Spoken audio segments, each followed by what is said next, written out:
Bună seara! Întrerup această transmisiune în direct pe care o înregistrez în reluare ca să vă aduc la cunoștință ce am aflat din surse sigure în cadrul dosarelor FixPix de la Seagate despre acest monolit care a apărut în America și apoi în România. E bine, acest monolit a fost lăsat de către președintele Trump, trompetă, cum îi zis, extraterestri. Da, este pentru extraterestri, este un gigantic memory stick.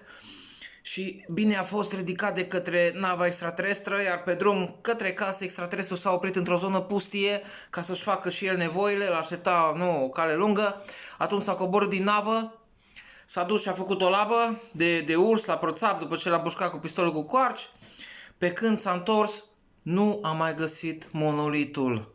Și atunci s-a uitat pe camerele de înregistrare și a văzut acolo pe un anumit un om de rând care s-a uitat și a exclamat cu voce tare: "Ce asta, bre?